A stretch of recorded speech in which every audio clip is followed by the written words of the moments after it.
بسم الله الرحمن الرحيم يا أيها الذين آمنوا قوا أنفسكم وأهليكم نارا وقودها الناس والحجارة رحمي آباءكم والسلام عليكم ورحمة الله وبركاته. آج کا ہمارا مضمون بڑا ہی اہم ترین مضمون ہے، تربیت اولاد۔ اللہ رب العزت نے ارشاد فرمایا، اے ایمان والو، اپنے آپ کو اور اپنے آل و عیال کو اس آگ سے بچاؤ جس آگ کا ایندھن انسان اور پتھر ہوئے۔ اللہ، جب یہ آیہ کریمہ اترتی ہے تو آقا کریم علیہ السلام کی بارگاہ ناز میں صحابہ کرام حاضر ہوتے ہیں اور پوچھتے ہیں، یا رسول اللہ صلی اللہ تعالی علیہ وآلہ وسلم، یہ جو آیہ کریمہ اتری ہے کہ اپنے آپ کو بھی جہنم سے بچانا ہے اور اپنے آل و عیال کو بھی، تو وہ کون سا طریقہ ہے؟ تو آقا کریم علیہ السلام نے چند جملوں میں ساری بات ہی مکمل سمجھا دی۔ وہ بات سن لیں۔ آقا کریم علیہ السلام نے فرمایا، ہر وہ کام جس کے کرنے کا حکم اللہ اور اس کے رسول صلی اللہ تعالی علیہ وآلہ وسلم نے دیا ہے، وہ خود بھی کرنا اور اپنے بچوں کو بھی جو ہے وہ تیار کرنا، اور جن کاموں سے منع کیا ہے خود بھی رک جانا، انہیں بھی روکنا، یہ وہ رستہ ہے جس پر آپ عمل کریں گے تو اپنے آپ کو بھی اور اپنے آل و عیال کو بھی آپ جنت کے رستے پہ ڈال دیں گے، تو سے بچا دیں گے۔ اللہ اکبر۔ صلی اللہ تعالیٰ علیہ وآلہ وسلم کے اولاد اپنے آل و عیال کو ایسی تعلیم، ایسی تربیت دینا کہ وہ دوزخ کے رستے سے ہٹ جائیں اور جنت کے مسافر بن جائیں، یہ والدین کی انتہائی دینی فریضہ بھی ہے اور ذمہ داری بھی ہے۔ اب اس کے لیے قرآن مجید میں اللہ کے نبیوں کی جو تربیت ہے اپنی اولاد کے حوالے سے، وہ چند ایک مقامات صرف میں نے بتانے ہیں، ان کا آگے جو تشریح ہے، وضاحت ہے، وہ نہیں ہو سکے گی۔ صرف آپ نے وہ مقام نوٹ کرنے ہیں، آپ خود جا کے انہیں پڑھ سکتے ہیں۔ حضرت لقمان علیہ السلام کی اپنے بیٹے کو نصیحت ہے، یہ قرآن میں موجود ہے۔ حضرت ابراہیم علیہ السلام اور اسماعیل علیہ السلام کا مکالمہ وہ قرآن مجید میں موجود ہے۔ حضرت نوح علیہ السلام اور ان کے بیٹے کی ساری گفتگو وہ بھی قرآن کا حصہ ہے۔ اسی طرح حضرت یعقوب علیہ السلام 40 سال روتے رہتے ہیں یوسف علیہ السلام کی جدائی میں۔ اب علماء نے، عرفاء نے، محدثین نے، مفسرین نے وجوہات بیان کی ہیں کہ حضرت یعقوب علیہ السلام کس وجہ سے 40 سال روتے رہے، تو 40 وجوہات مفسرین نے بیان کی ہیں۔ ان میں ایک وجہ یہ بھی ہے، صرف ایک وجہ رونے کی، کہ حضرت یعقوب علیہ السلام اس لیے یوسف علیہ السلام سے جب پچھڑے، جدا ہوئے، دوری ہوئی، تو روتے رہے کہ میں نے بڑی اپنے بچے پہ محنت کی ہے، بڑی تربیت کی ہے، میں نے اس رستے پہ ڈالا ہے جس رستے کا جو اختتام ہے وہ اللہ کی ذات ہوتا ہے اور وہ جنت کا رستہ ہے۔ میں نے اپنے بیٹے کے اندر ان صفات کو پیدا کر دیا ہے جن صفات کا ہونا نبیوں میں ضروری ہے، اور پھر اللہ سے ان کو امید تھی کہ میرا یہ بیٹا ان صفات کی وجہ سے اللہ رب العزت انہیں نبوت کی عطا کرے گا۔ تو جب وہ دور ہوئے تو حضرت یعقوب علیہ السلام اس لیے روتے رہے کہ میں نے بڑی تربیت کی ہے، اب کہیں ایسا نہ ہو جائے کہ میرا بیٹا کسی بری صحبت کا شکار ہو کر برا نہ بن جائے۔ اللہ اکبر۔ تو امام الانبیاء صلی اللہ علیہ وسلم کے غلاموں سے پتہ چلتا ہے کہ اولاد کی تربیت کے لیے رونا، دعا کرنا، کوشش کرنا، نصیحتیں کرنا، وصیتیں کرنا، ان کو سمجھانا، یہ قرآن مجید کی بے شمار آیات اور آقا کریم علیہ السلام کی احادیث مبارکہ سے ثابت ہے۔ اللہ کے نبی دعا کرتے ہیں کہ رب ہب لی من الصالحین، اے مالک ہمیں نیک اولاد عطا فرما۔ کہیں پہ ذکر آتا ہے رب ہب لی من لدنک ذریۃ طیبہ، اے مالک اولاد بھی دے اور پاکیزہ نیک اولاد عطا فرما۔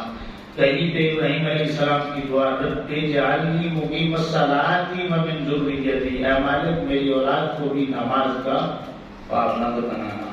تو یہ ساری دعائیں قرآن مجید میں مذکور ہیں۔ اللہ اکبر۔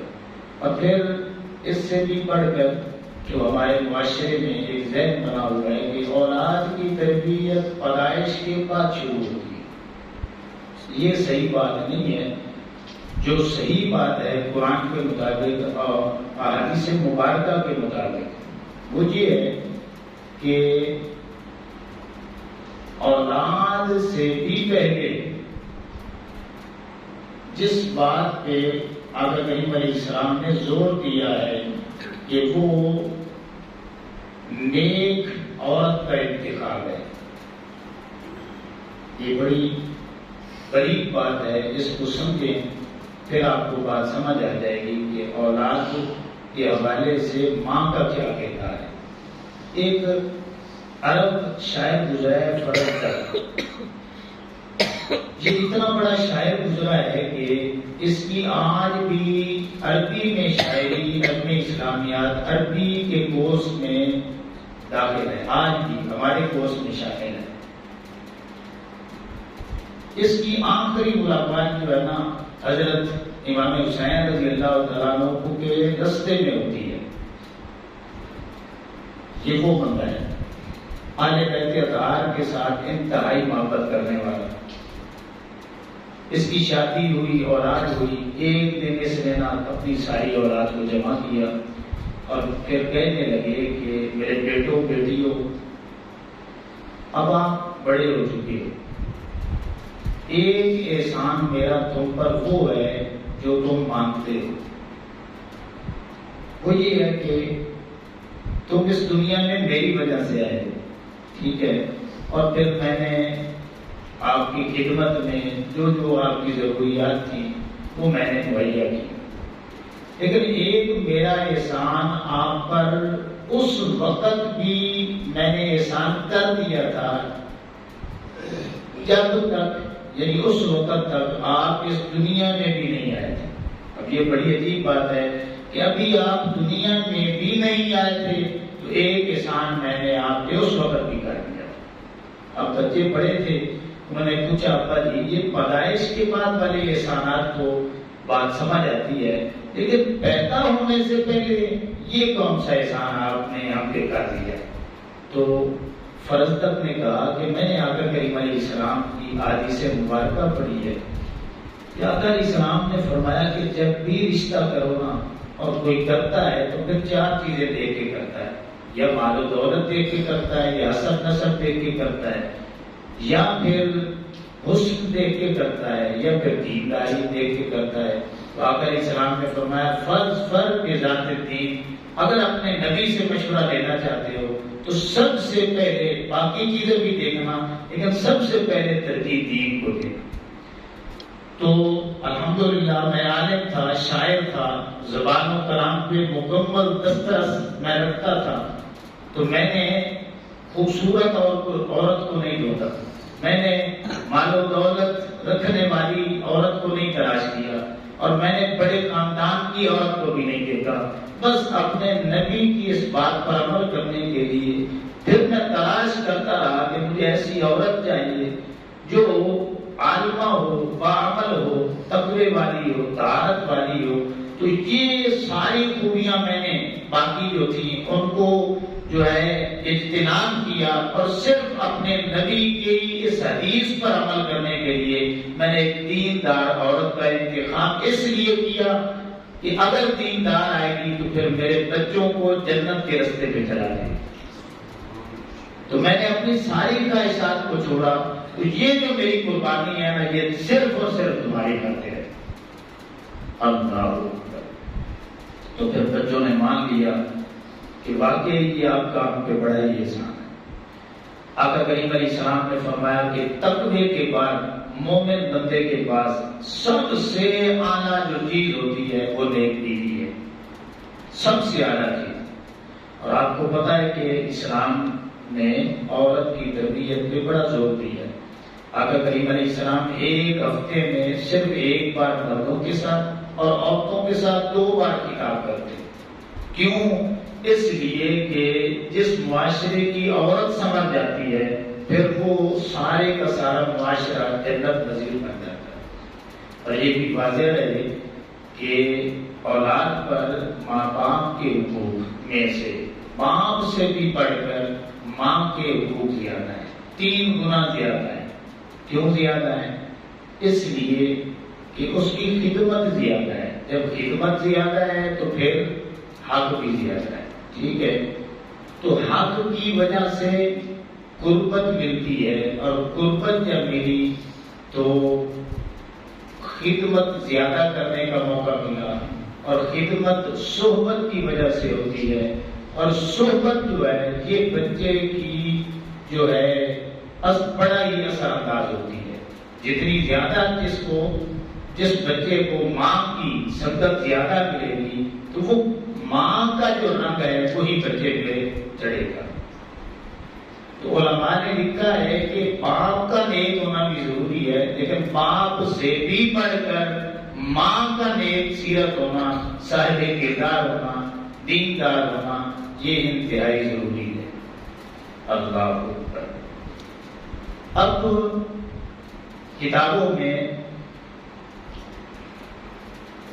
تربیت اولاد کے حوالے سے بچے کی 3 کیٹیگری بنائی گئی ہیں۔ پہلے 7 سال، پھر دوسرے 7 سال، اور پھر تیسرے 7 سال۔ اب یہ کتابوں میں موجود ہے کہ الولد سید 7 سنین، کہ پہلے 7 سالوں میں بچہ سردار ہوتا ہے۔ سردار سے مراد من مانی کرتا ہے۔ سردار کیا کرتا ہے؟ من مانی کرتا ہے۔ تو بچہ من مانی کرتا ہے، جو اس کے جی میں آئے گا، کھیلے گا، کودے گا، جو چیز مانگے گا آپ کو دینی پڑے گی۔ دوسرے 7 سالوں میں جو ہے وہ وعبد 7 سنین، بچہ جو ہے وہ غلام ہوتا ہے۔ آپ اس کو جس رستے پہ لگائیں گے، جس طرح غلام نوکر آپ کے آرڈر کا منتظر ہوتا ہے، اسی طرح وہ بچہ جب دوسرے 7 سالوں میں جاتا ہے تو وہ آپ کا غلام ہے۔ آپ جس طرح لگائیں گے وہ بچہ وہیں پہ لگے جائے گا۔ اب تیسرا جو دور ہے وہ وزیر 7 سنین، کہ تیسرے جو 7 سال ہیں 21 سال تک، وہاں پہ آپ نے اپنے بچے کو وزیر بنا لینا ہے، مشیر بنا لینا ہے، دوست بنا لینا ہے، یار بنا لینا ہے۔ کیا کرنا ہے؟ مشورہ لینا ہے، اعتماد کرنا ہے، کچھ نہ کچھ ذمہ داریاں اس کے کندھوں پہ ڈالنی شروع کر دینی۔ یہ 3 دور ہیں۔ اب جب بچہ پیدا ہوا تو اسلام کی بنیادی تعلیمات موجود ہیں۔ آپ نے کیا کرنا ہے؟ سب سے پہلے گھٹی دینی ہے، اور گھٹی ہم کیا کرتے ہیں؟ نیک بندے کی دینا ہے، اور اس کے اثرات ہوتے ہیں۔ آقا کریم علیہ السلام نے کئی بچوں کو گھٹی دی، امام حسن رضی اللہ تعالیٰ عنہ، امام حسین رضی اللہ تعالیٰ عنہ، کئی دیگر صحابہ کرام کے بچوں کو سب سے پہلے گھٹی دینی ہے، پھر آذان کہلوانی ہے، اور پھر 7ویں دن نام بھی رکھنا ہے، اور عقیقہ بھی سنت ہے، پان بھی مڑوانے ہیں، اور پھر بچہ جب بولنے کے قابل ہو تو آپ نے لفظ اللہ اس کے منہ سے نکلوانے کی کوشش کرنی ہے، کلمہ شریف یاد کروانا ہے، اور پھر ابتدائی تعلیمات کہ دائیں کیا ہے، بایاں کیا ہے، اور جب بچہ 7 سال کا ہو جائے تو پھر اس کے بسترے جو ہے نا وہ بھی الگ کر دیں گے، ٹھیک ہے۔ اور ایک آپ کو یہ بات بھی سن لیں شرعی طور پہ کہ آقا کریم علیہ السلام نے فرمایا کہ جب آپ کی بچی 6 سال کی اور بچہ 7 سال کا ہو جائے تو پھر کسی کو چومنے نہ دیں، ماں باپ چومے لیکن کسی غیر کو چومنے کی اجازت نہیں ہے۔ یہاں سے آقا کریم علیہ السلام نے تربیت دی، اس میں ہم سب کی کمزوریاں موجود ہیں، آقا علیہ السلام نے منع کیا۔ ماں باپ کو اجازت ہے، ماں باپ کا تعلق ایک اور درجے کا ہوتا ہے، اور جب 10 سال ان بچوں کی عمر ہوتے ہیں تو اسلام کی بنیادی باتیں ان کو معلوم ہو اور وہ پریکٹیکل جو زندگی ہے اس میں وہ امپلیمنٹ کر سکیں۔ اللہ اب چند باتیں اگر ہم اپنے بچوں میں داخل کر دیں گے تو انشاءاللہ ہمارا بچہ جنت کے راستے پہ چل پڑے گا، وہ یاد کرنے والی ہیں، اور وہ حدیث مبارکہ میں بھی موجود۔ آقا کریم علیہ السلام نے فرمایا کہ میرے غلاموں، پہلی بات اپنے بچوں کو میری محبت کے جام بھر بھر کے پلا کے جانا۔ دوسری بات آقا کریم علیہ السلام نے فرمایا کہ میری آل کی محبت ان کی گھٹی میں ڈال کے جانا۔ تیسری بات آقا کریم علیہ السلام نے فرمایا کہ ذوق تلاوت یہ ان کے دل و دماغ میں اتار کے جانا۔ چوتھی بات آقا علیہ السلام نے فرمائی کہ ان کو نماز کا پابند بنا دیں۔ اب پانچویں بات کہ انہیں سچائی پہ کھڑا کرنا کہ بیٹا کچھ بھی ہو جائے آپ نے سچ کا ساتھ دینا۔ چھٹی بات یہ ہے کہ ان کے اندر خدمت کا، احسان کا، قربانی کا جذبہ آپ نے پیدا کرنا ہے، اپنے بچوں کو صابر اور شاکر بنانا ہے۔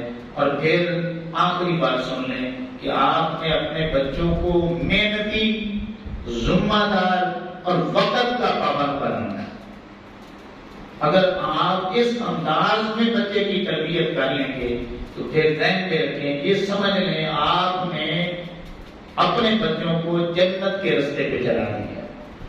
اور پھر اس کا آپ کو فائدہ کیا ہوگا؟ آقا کریم علیہ السلام نے فرمایا، مسلم میں یہ حدیث پاک موجود ہے، اذا مات الانسان انقطع عمله الا من ثلاثۃ صدقۃ جاریۃ او علم ينتفع به او ولد صالح يدعو له۔ اگر اس انداز میں آپ نے تربیت کر دی، آپ اس دنیا سے چلے گئے۔ اب آپ کی اولاد آپ کے لیے ہاتھ اٹھا کے دعا نہ کرے، دعا بھی نہ مانگے، جو آپ نے جنت کے راستے پہ لگایا ہے نا، جتنے نیک اعمال آپ کی اولاد کرتی رہے گی، آٹومیٹکلی اس کا اجر آپ کو ملتا ہے۔